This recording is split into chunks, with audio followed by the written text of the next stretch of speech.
আসসালামু আলাইকুম ওয়া রাহমাতুল্লাহি ওয়া বারাকাতুহু। সুপ্রিয় দর্শক শ্রোতা ভাই বোন, আমরা এসেছি লক্ষ্মীপুর জেলার রামগতির কাছাকাছি একটি জায়গায়। সদর থানার মধ্যে পড়লেও এটি অনেকটা বর্ডারে বলতে পারেন। বাংলাদেশের ঐতিহ্যবাহী দ্বীনি শিক্ষা প্রতিষ্ঠান টুমচর আলিয়া মাদ্রাসার ছায়াধন্য একটি এলাকা। এই ইউনিয়নের নাম হলো তেয়ারিগঞ্জ এবং এই জায়গাটি যেখানে দাঁড়িয়ে আছে এটার নাম হলো শহর কসবা। শহর কসবা প্রাথমিক বিদ্যালয় এখানে আমরা দেখতে পাচ্ছি। এই প্রাথমিক বিদ্যালয়ে ৯৫টি পরিবার আশ্রয় নিয়েছেন। তারা সবাই নিঃস্ব, তাদের ঘরবাড়ি পানির নিচে নিমজ্জিত। আমরা যেখানে দাঁড়িয়ে আছি একটা স্কুল আছে, আপনারা দেখতে পাচ্ছেন কলার ভেলায় করে আমি এসেছি এবং এখানে চতুর্পাশে অথই পানি ছাড়া আর কিছু নেই। চতুর্পাশে শুধু পানি আর পানি, গাছপালা, ঘরবাড়ি সব পানির নিচে এবং অনেকখানি পানি নেমে গেছে। আমরা দেখতে পাচ্ছি এই যে গাছের যে পানির দাগটা, সুতা বাঁধা যে গাছটা আমরা দেখতে পাচ্ছি, এটার উপরে পানি ছিল। তাহলে এর মানে হলো যে এই হাততলা পর্যন্ত পানি নিচে ছিল। যেহেতু এখানে নদী কাছাকাছি আছে, আলহামদুলিল্লাহ পানি নামতে শুরু করেছে, অনেকখানি নেমেছে। কিন্তু ফেনীর পর পুরো নোয়াখালী এবং লক্ষ্মীপুর এলাকা জুড়ে এরকম ভয়াবহ প্লাবন। একজন ষাটোর্ধ্ব বৃদ্ধ মানুষকে আমি জিজ্ঞেস করেছিলাম আজকে সকালে বেগমগঞ্জের দুর্গাপুর গ্রামে। বলেছিলাম, চাচা এরকম ভয়াবহ প্লাবন আপনি ঠিক শেষ কখন দেখেছেন? তিনি বলেছেন, বাবা আমার এই জীবনে বহু প্লাবন দেখেছি, কিন্তু এরকম ভয়াবহ প্লাবনের দৃশ্য বা চিত্র আমি ইতিপূর্বে কখনো দেখিনি। প্রিয় দর্শক, আমরা যেই রাস্তা পাড়ি দিয়ে এসেছি, চৌমুহানি থেকে লক্ষ্মীপুর সদর পর্যন্ত আসতে যে দুর্গম পথ আমরা পাড়ি দিয়েছি, মনে হয়েছে যে আমরা হয় অ্যামাজনের জঙ্গল অথবা আটলান্টিক মহাসাগর পাড়ি দিয়েছি। অর্থাৎ কোথাও অথই পানি, কোথাও এত বড় বড় গর্ত, যেই গর্তে কোনো বড় ট্রাক পড়েছে, ছোট গাড়ি পড়েছে, সেটা সেখানে আটকে গেছে। আমরা কিভাবে এসেছি, আমাদের বহনকারী ছোট একটি ট্রাকের মতো মিনি ট্রাক, সেটা কিভাবে আমাদেরকে নিয়ে এসেছে একমাত্র আল্লাহ তাআলা ভালো জানেন। আমরা ধরেই নিয়েছি যে আজকে এখানে আমরা আসতে পারবো না। তো এই ভয়াবহতা পুরো লক্ষ্মীপুর এবং পুরো নোয়াখালী জুড়ে, পুরো অঞ্চলটা যে পরিমাণ প্লাবিত হয়েছে, কবে ঠিক মানুষ স্বাভাবিক জীবনযাত্রায় ফিরে আসতে পারবে আমরা জানি না। ফেনী এবং লক্ষ্মীপুর নোয়াখালী পুরো এলাকাটা বলতে পারি আমরা পানির নিচে ডুবন্ত। এবং শুধু এই এলাকাগুলোই নয়, আমরা জানি যে চট্টগ্রামের কিছু এলাকা, খাগড়াছড়ি, ব্রাহ্মণবাড়িয়ার কিছু এলাকা, কুমিল্লা তো আছেই, তারপর সিলেট এবং সুনামগঞ্জের দিককার কিছু এলাকা সহ দেশের প্রত্যন্ত অঞ্চল প্লাবিত হয়েছে। এমনকি খুলনার কিছু জায়গা, পাইকগাছা সহ কিছু জায়গা বন্যার কবলে পড়েছে এবং মুন্সিগঞ্জ ইত্যাদি পড়েছে। যাই হোক, তো এইরকম ভয়াবহ পরিস্থিতিতে জাতীয়ভাবে প্রত্যেকটা মানুষ যদি হাতে হাত না মেলান, সবাই যদি ঐক্যবদ্ধ না হন, সবাই যদি সচেতন এবং সচেষ্ট না হন, তাহলে এই দুরবস্থা আসলে দূর করা মোটেও সম্ভবপর নয়। এজন্য আমাদের দাবি হলো, আমাদের আবদার হলো যে প্রত্যেকে যার যার জায়গা থেকে বন্যার্ত মানুষের পাশে দাঁড়াবার চেষ্টা করি। ত্রাণ নিয়ে সবাই আমরা ছুটে আসছি, কিন্তু সেটা অনেকটাই অপরিকল্পিত। রাস্তার ধারে প্রচুর মানুষকে আমরা ত্রাণ দিচ্ছি, আর ভেতরে দুর্গম এলাকাতে অনেকে ত্রাণ পাচ্ছে না। আমি এই জায়গাটা এসেছি, এই জায়গাটাতে আসতে আমাকে যতটা কষ্ট করতে হয়েছে, আমি চাইলে এই ত্রাণগুলো পথে ঘাটে বিতরণ করতে পারতাম। আমাদের একটা টিম গতকালকে শরীফপুর, বেগমগঞ্জের শরীফপুরে একটা ইউনিয়নে সন্ধ্যা থেকে নিয়ে রাত 12:30 পর্যন্ত টানা তারা বোটে অর্থাৎ নৌকাতে তারা গিয়েছেন এবং সেখান থেকে তারা রাত 3:30টায় ত্রাণ বিতরণ শেষ করে রাত 3:30টায় তারা ফিরেছেন।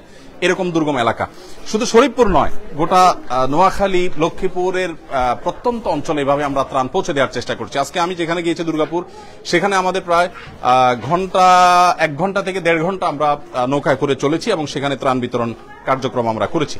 যাই হোক, এই যে ভয়াবহতা, এই ভয়াবহতা দূরের জন্য আমাদের প্রত্যেকের গণ ইস্তেগফার করা দরকার, আমাদের তওবা করা দরকার, আল্লাহ তাআলার কাছে ক্ষমা প্রার্থনা করা দরকার। আল্লাহ তাআলা যেন আমাদেরকে ক্ষমা করেন, আমাদের দেশের মানুষের প্রতি রহম করেন এবং নূহ আলাইহিস সালামের সময় যেরকম প্লাবন হয়েছিল, আল্লাহ রাব্বুল আলামিন তাদেরকে ইস্তেগফার নির্দেশনা দিয়েছেন, তাদেরকে আল্লাহর দিকে ধাবিত হওয়ার নির্দেশনা দিয়েছেন। আমাদের উচিত হলো সেরকম ইস্তেগফার করা, সেরকম ধাবিত হওয়া। আমরা ইনশাআল্লাহ সেই কাজটি করব সবাই। আল্লাহ তাআলা আমাদের সবাইকে সেই তৌফিক দান করুন। আসুন্নাহ ফাউন্ডেশন থেকে আপনারা জানেন, ইতিমধ্যে আমরা জানিয়েছি আপনাদেরকে যে আমরা 100 কোটি টাকার ত্রাণ বিতরণ প্রকল্প আমরা হাতে নিয়েছি। আমরা আশাবাদী আল্লাহ রাব্বুল আলামিন আমাদেরকে সেই তৌফিক দান করবেন। এর মধ্যে আমরা 2000 থেকে 2500 মেট্রিক টন শুধু খাদ্য সামগ্রী এবং ত্রাণ সংশ্লিষ্ট অন্যান্য সামগ্রী বিতরণ করার পরিকল্পনা আমরা হাতে নিয়েছি। আপনারা দেখতে পাচ্ছেন এখানে এক একটা ফ্যামিলিকে যে প্যাকেজ দেওয়া হচ্ছে, এটা 17 কেজির প্যাকেট। এর মধ্যে খেজুর শুকনা খাবার যেমন আছে, আবার রান্না করে খাবার মতো উপযোগী খাবার আছে, মোমবাতি আছে, গ্যাস লাইট আছে, এবং এর পাশাপাশি আপনারা দেখতে পাচ্ছেন আমরা বেশ কিছু শাড়ি এনেছি, 3 পিস মেয়েদের কাপড় এনেছি, এবং বেশ কিছু লুঙ্গি এনেছি। এই কাপড়গুলো আনার উদ্দেশ্য হলো, আপনারা জানেন অনেকে একটা কাপড়ে তার বাসা থেকে বেরিয়ে এসছেন, তিনি আসার পর এখানে আর অন্য আরেকটা কাপড় তার আসলে জোগাড় করার মতো সুযোগ তার হয়নি। তো এই মুহূর্তে তাদের ভিজা কাপড়ে থাকতে হয়, আমরা সেজন্য তাদের জন্য কাপড়ের ব্যবস্থা করেছি, মেয়েদের জন্য ন্যাপকিন সহ, বাচ্চাদের জন্য খাবার এবং গরুর জন্য ভুসি সহ আমাদের সাধ্যে যতটুকু আছে আমরা সেটা করেছি। আপনারা অনেকে দেখেছেন ইতিমধ্যে যে আমরা কোনো জায়গায় জেনারেটর স্থাপন করেছি, সেখানে ফুয়েল ঢাকা থেকে আমরা ভরে ভরে ড্রামে করে ফুয়েল এর ব্যবস্থা করেছি, এবং বিভিন্ন আশ্রয় কেন্দ্রে এই সমস্ত জেনারেটর স্থাপন করে সেখানে মোবাইল চার্জের ব্যবস্থা করা হয়েছে, কারণ অনেকে পরিবারের সাথে যোগাযোগ করতে পারছেন না, প্রবাসীরা নিজের পরিবারের সাথে যোগাযোগ করতে পারছেন না, সেটা আমরা করেছি আলহামদুলিল্লাহ। তো যাই হোক, আমাদের 20,000 শুকনা খাবারের যে লক্ষ্যমাত্রা ছিল সেটা আলহামদুলিল্লাহ ইতিমধ্যে শেষ। সেই সাথে 70,000, 50,000 ছিল প্রথম, এরপর 70,000 ভারী খাবার, চাল ডাল ইত্যাদি দেওয়ার কথা ছিল, সেটাকে আমরা 1 লক্ষে উন্নীত করেছি, অর্থাৎ 1 লক্ষ পরিবারকে আমরা ভারী খাবার দিচ্ছি। এবং সেই সাথে পানি শুকিয়ে যাওয়ার পর 1 লক্ষ পরিবারকে আমরা ইনশাআল্লাহ আল্লাহ চাহেন তো 25 কেজি করে চাল দেব, এটা আমাদের আরেকটি পরিকল্পনা। এবং সবশেষে ইনশাআল্লাহ পুনর্বাসন কার্যক্রমে 5,000 পরিবারকে, যারা গৃহহীন হয়েছে তাদেরকে ঘর করে দেওয়া, এবং সেই সাথে যারা কৃষক এবং ক্ষুদ্র ব্যবসায়ী তারা যে ক্ষতিগ্রস্ত হয়েছেন তাদেরকে আর্থিক সহায়তা দেওয়া, দাঁড়াবার জন্য পুঁজি দেওয়া, এবং সেই সাথে যারা মৃত্যুবরণ করেছেন বন্যায়, উপার্জনক্ষম ব্যক্তি হয়ে থাকলে, দুস্থ হয়ে থাকলে তাদের পরিবারকে স্বাবলম্বী করার উদ্যোগ আমরা নিচ্ছি। আলহামদুলিল্লাহ এখানে আমরা দেখতে পাচ্ছি যে সবাইকে তাদের মালগুলো হস্তান্তর করা হচ্ছে। আসসালামু আলাইকুম, আপনারা সবাই ভালো আছেন? আমাদের প্রিন্সিপাল মহোদয় কোথায়? প্রিন্সিপাল সাহেবকে আমি একটু অনুরোধ করবো একটু আসার জন্য। আপনারা সবাই ভালো আছেন তো? আপনাদের মধ্যে সবাই কি মুসলমান, না অন্য ধর্মের কেউ আছেন? অন্য ধর্মের কেউ নাই? অন্য ধর্মের মানুষ আমাদের সাথে থাকলে কি কোনো সমস্যা আছে? আমাদের অনেক মুসলমান মনে করে যে যারা হিন্দু, যারা বৌদ্ধ, যারা খ্রিস্টান তাদের সাথে বোধহয় আমরা গায়ে গায়ে লাগতে পারবে না, এক জায়গা থাকলে বোধহয় গুনাহ হবে। এগুলো আমাদের ভুল ধারণা, কুসংস্কার। অন্য ধর্মের যে সমস্ত মানুষগুলো আছে তাদের সাথে আমাদের একসাথে বিপদে তারাও পড়েছে, আমরাও পড়েছি, তাদেরকে আমরা হাতে হাত ধরে টেনে যদি তুলি তাতে কোনো অসুবিধা আছে? কোনো অসুবিধা নেই।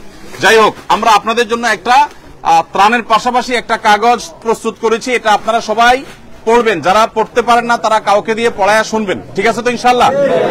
এখানে 1 পৃষ্ঠা লেখা আছে, একজন ভালো মুসলমান হতে করণীয়। আমরা কি ভালো মুসলমান হতে চাই না? আপনারা চান ভালো মুসলমান হতে?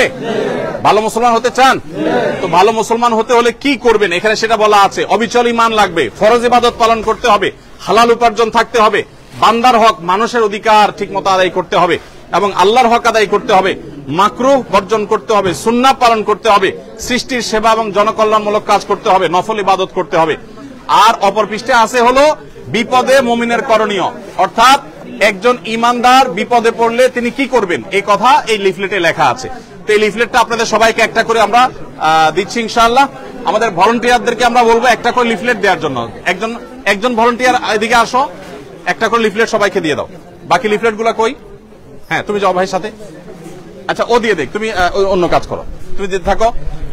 প্রিয় দর্শক, আমরা এখানে দেখতে পাচ্ছি যে আমার পাশে আমার শ্রদ্ধাভাজন ব্যক্তিত্ব, ওস্তাদতুল্য ব্যক্তিত্ব, লক্ষ্মীপুরের কৃতি সন্তান, লক্ষ্মীপুরের শুধু নয় গোটা বাংলাদেশের সবচেয়ে প্রাচীনতম দ্বীনি শিক্ষা প্রতিষ্ঠান আলেমগড়ার মাদ্রাসা, টুমচর মাদ্রাসা পার্শ্ববর্তী। আমি জানি এটা চরমটুয়া, আমি বলছি যে টুমচর মাদ্রাসা যে আছে সেই টুমচর মাদ্রাসার পাশে আমরা আছি, চরমটুয়া মাদ্রাসা।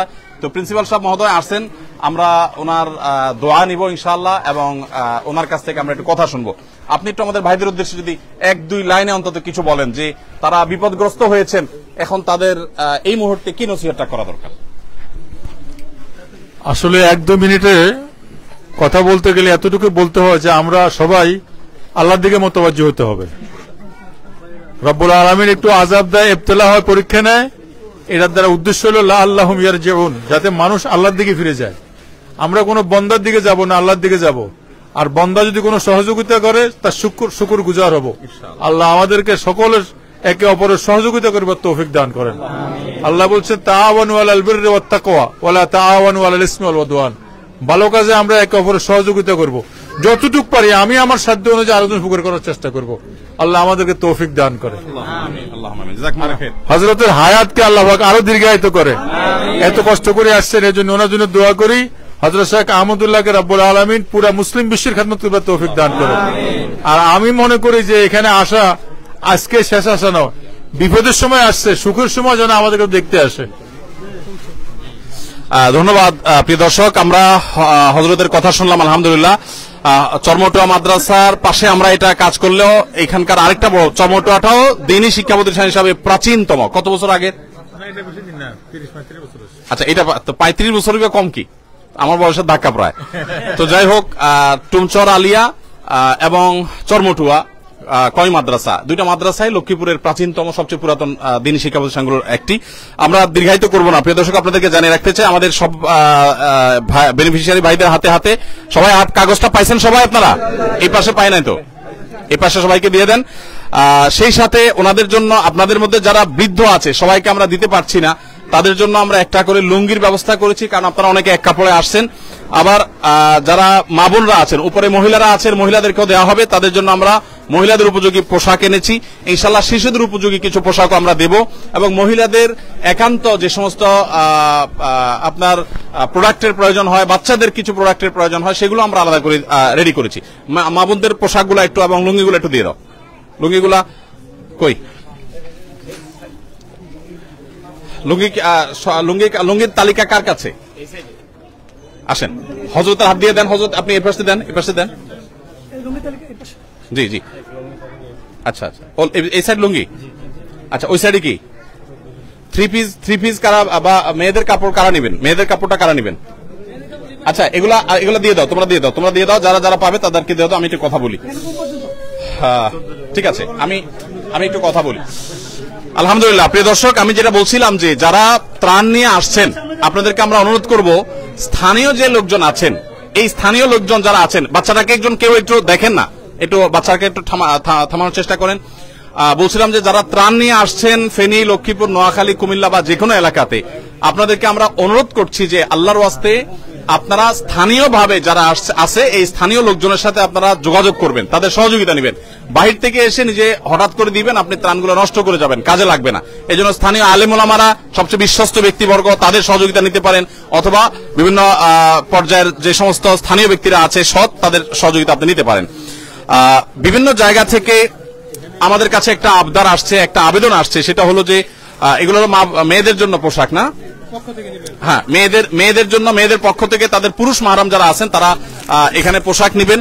আলহামদুলিল্লাহ ভালো মানের পোশাক, একেবারে নতুন, মেয়েদের জন্য এগুলো দেওয়া হচ্ছে এবং ছেলেদের জন্য লুঙ্গি দেওয়া হচ্ছে।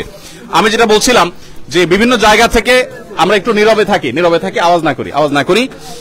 আমরা যেটা বলছিলাম যে অনেক জায়গা থেকে আমাদেরকে বলা হচ্ছে অমুক এলাকাতে দুর্গম জায়গা, সেখানে ত্রাণ পৌঁছে নেয়, আপনারা চলে যান। সারাদিন সারা রাত যতক্ষণ জেগে থাকি ততক্ষণ মোবাইলে এই তথ্যগুলোকে আমাদের টিমের কাছে আমরা ফরওয়ার্ড করে থাকি, অনবরত তাদের কাছে আমরা এগুলো দিতে থাকি এবং তারা সেগুলোকে যথাস্থানে তারা পৌঁছে দেওয়ার চেষ্টা করে। ইতোমধ্যে গতকাল থেকে সৌদি আরব থেকে একটা এসএমএস আসছে আমার কাছে এবং বলা হলো যে ফেনীর শহরে একটা হিন্দু পরিবার, তারা অত্যন্ত কষ্টের মধ্যে আছে। ফেনী শহরের এখনো কিছু কিছু জায়গা বিদ্যুৎ নাই, পানি নাই, সেখানে ভয়াবহ অবস্থা বিরাজ করছে। আলহামদুলিল্লাহ আজকেই আমাদের টিমের সদস্যদেরকে বলেছি সবার আগে খুব গুরুত্বের সাথে তাদের বাসায়গুলো পৌঁছে দাও এবং তাদের প্রাইভেসি যাতে কোনোভাবে নষ্ট না হয়, সেভাবে শুধু দরজা খোলার পর দরজার সামনে রেখে চলে আসবা।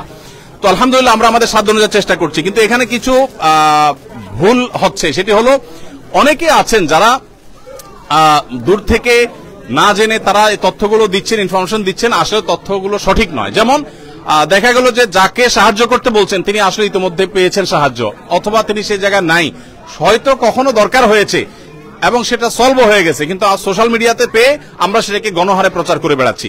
এতে আমাদের যে ভলান্টিয়াররা আছে যারা কাজ করছে তাদের সময় নষ্ট হয়, তাদের এফিসিয়েন্সি নষ্ট হয়। এই বিষয়টা আমরা একটু বিশেষভাবে খেয়াল রাখবো। আরেকটা জিনিস আমরা মনে রাখি যে আসুন্নাহ ফাউন্ডেশন সারা দেশের প্রত্যেকটা বন্যা কবলিত এলাকায় পৌঁছে যাওয়ার চেষ্টা করছে। আপনারা আমাদেরকে তথ্য দিয়ে সাহায্য করছেন, আমরা সেজন্য আপনাদের শুকরিয়া জানাই, কিন্তু আমরা আমাদের জায়গা থেকে কোনো ত্রুটি করছি না।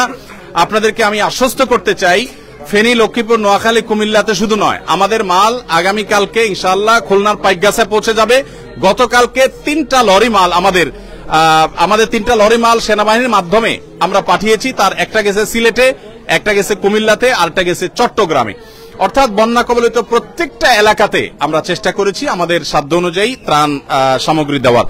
আর এর বাইরে আমাদের সাধ্যের বাইরে যেগুলো আছে সেগুলোতে সেনাবাহিনীর সহযোগিতা আমরা নিচ্ছি। অর্থাৎ যেখানে আমরা রিমোট এরিয়া যেতে পারছি না, সেনাবাহিনীর কাছে আমরা গতকালকে আমি 3 ট্রাক মালামাল, 3টা কাভার্ড ভ্যান ভর্তি মালামাল হস্তান্তর করেছি। তার আগে 2 ট্রাক মালামাল আমি মহিপাল সেনা ক্যাম্পে হস্তান্তর করেছি।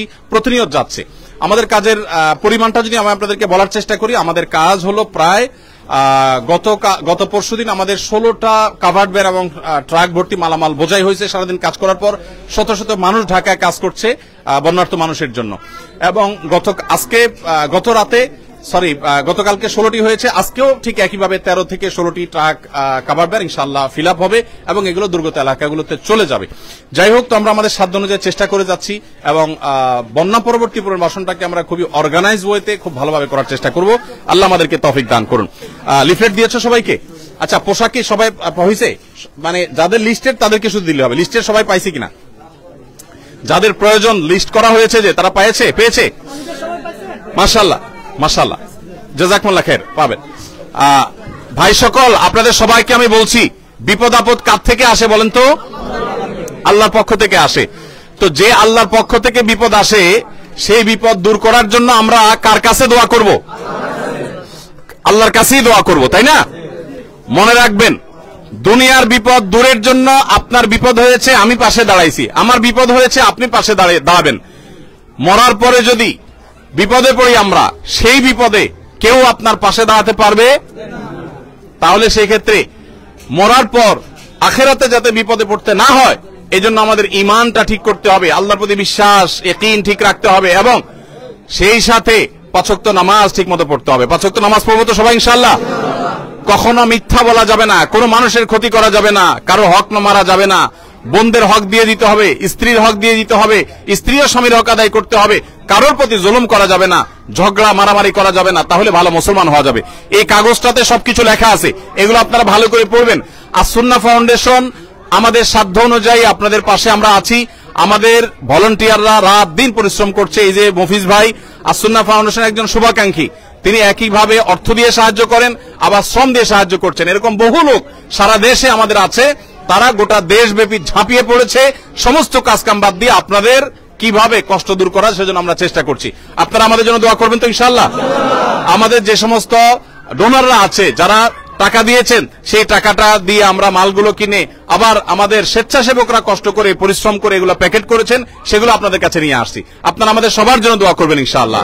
আর আপনাদের জন্য আমরা দোয়া করি, আল্লাহ আপনাদের কষ্টকে দূর করে দেন এবং লাঘব করে দেন। আল্লাহ তাআলা দুনিয়াতে যেরকম আপনাদের বিপদে আপনাদেরকে সহায়তা দিচ্ছেন, আল্লাহ যেন আখিরাতে বিপদ থেকে আমাদের সবাইকে উদ্ধার করেন, বলেন আমিন। লক্ষ্মীপুর নোয়াখালী এলাকার মানুষ, কুমিল্লা ফেনী এই এলাকার মানুষ দিনদার ধার্মিক হয়ে থাকে, নামাজি কালামি হয়ে থাকে। আমরা সবাই সেটা যেন খেয়াল রাখি, আমরা যেন ভুলে না যাই। মনে রাখবেন, আল্লাহর আযাব যদি হয় তাহলে কিন্তু মানুষ সে আযাবে ধ্বংস হয়ে গেলে তার জাহান্নাম নিশ্চিত। বন্যার পানি এটা আযাব হিসাবে আসছে এমনটি জরুরি নয়, হতে পারে আল্লাহ আমাদের পরীক্ষা করছেন, হতে পারে আমাদের গুনাহ মাফ হবে, কিন্তু আমাদের সবর করতে হবে। কি করতে হবে? আপনাদের মধ্যে যারা উপযুক্ত, যাদের ঘর বাড়ি ভেঙে গেছে, শেষ হয়ে গেছে, আমরা সুন্নাহ ফাউন্ডেশন থেকে তাদেরকে ঘর করে দেওয়ার জন্য টাকা পয়সা এবং টিন দেব ইনশাআল্লাহ।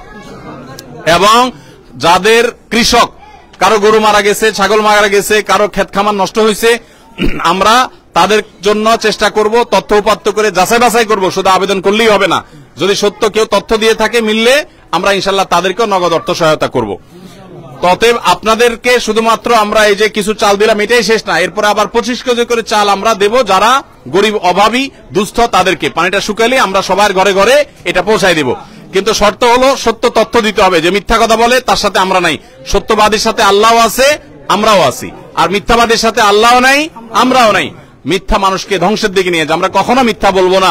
ত্রাণ কেন, গোটা পৃথিবীর বিনিময়ে মুসলমান মিথ্যা বলতে পারে? অতএব আমরা শক্ত থাকবো তো ইনশাআল্লাহ। এবং আমাদের মা বোনরা যারা আছে তাদেরকেও আপনারা নসিহত করবেন। আপনাদের স্ত্রী, আপনাদের বোন হয়তো আছেন, দেখেন ঘর বাড়ি ছেড়ে আপনারা এখানে চলে আসেন, কারণ এই আশ্রয় কেন্দ্রে থাকতে ইচ্ছা করে না। কিন্তু মনে রাখবেন, আল্লাহ রাব্বুল আলামিন যে আমাদেরকে ভালো রেখেছেন, আশ্রয় কেন্দ্রে আমরা যে থাকতে পেরেছি। বহু মানুষ আছে আশ্রয় কেন্দ্রে নাই। ফেনীর পরশুরাম, ছাগলনাইয়া এলাকা, এই সমস্ত এলাকাগুলোতে এমন ভয়াবহ অবস্থা বিরাজ করছে যে সেখানে দোতলার ছাদে, 3 তলার ছাদে মানুষ আজকে 4-5 দিন ধরে আছে, বৃষ্টির মধ্যে ভিজতেছে, খানা নাই, কিছু নাই, 4 দিন 5 দিন, এবং তাদেরকে কেউ যায় উদ্ধার করতে পারে। সেনাবাহিনী অনেকে উদ্ধার করতেছে, কিন্তু অনেককে এখন উদ্ধার করা সম্ভব হয় নাই, ওখানে আছে। আমি যে গাড়িতে এসেছি সেই ট্রাকের ড্রাইভার সাহেব বলেছেন আমি দেখেছি লাশ ভেসে গেছে আমার চোখের সামনে দিয়ে। তো তার তুলনায় আল্লাহ আমাদেরকে ভালো রাখছেন না?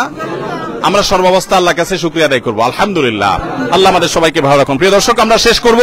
ওনারা আলহামদুলিল্লাহ, আমরা আশা করছি যে তারা এমনিতে এলাকা মানুষের ভিতরে ধার্মিকতা আছে, তারা আল্লাহকে স্মরণ করবেন। আমরা ইনশাআল্লাহ তাদেরকে দিনদারিতার জন্য তাদেরকে সহযোগিতা করব। আমরা শুধু ত্রাণে দিচ্ছি না, সাথে দাওয়াতি কাজের জন্য এই লিফলেট দিয়ে দিয়েছি। এই লিফলেটটা তারা পড়বেন, মোটিভেশন নেবেন, এবং এখানে দ্বীনি কার্যক্রম ইনশাআল্লাহ চলতে থাকবে। এভাবে আমাদের শত শত পয়েন্টে কাজ চলছে, শত শত জায়গায় কাজ চলছে। আল্লাহ রাব্বুল আলামিন তাদের কষ্ট দূর করে দিন। আপনারা যারা ত্রাণ নিয়ে আসছেন তাদেরকে বলবো স্থানীয় লোকদের সাথে যোগাযোগ করে আসবেন, রাস্তাঘাট ভালো আছে কিনা দেখে আসবেন। ফেনী থেকে চৌমুহানী থেকে লক্ষ্মীপুর আসতে এই রাস্তার অবস্থা খুবই ভয়াবহ। বিকল্প রাস্তা কি হতে পারে সেটা আপনারা দেখবেন এবং জেনে শুনে আসবেন। আল্লাহ তাআলা আমাদের সবাইকে কাঁধে কাঁধ মিলিয়ে এই বিপদগ্রস্ত মানুষের পাশে দাঁড়াবার তৌফিক দান করুন। আমরা আমাদের সাধ্য অনুযায়ী চেষ্টা করছি, সবাই সবার সাধ্য অনুযায়ী চেষ্টা করলে ইনশাআল্লাহ, আমি আবারও বলি, 18 কোটি মানুষ দাঁড়িয়ে গেলে 50-60 লক্ষ মানুষের কখনোই কষ্ট থাকবে না, ইনশাআল্লাহ লাঘব হয়ে যাবে। আল্লাহ তাআলা আমাদের সবার সেই কষ্ট দূর করে দিন। এই প্লাবন সহ সকল প্রাকৃতিক দুর্যোগ থেকে আল্লাহ তাআলা আমাদেরকে হেফাজত করুন, এবং বাহিরের যে শত্রুতা যারা করছে আমাদের সাথে, আল্লাহ তাআলা তাদের মোকাবেলা করার মতো শক্তি সামর্থ্য আমাদের সবাইকে দান করুন। জাযাকুমুল্লাহ খাইর। আসসালামু আলাইকুম ওয়া রাহমাতুল্লাহি ওয়া বারাকাতুহু।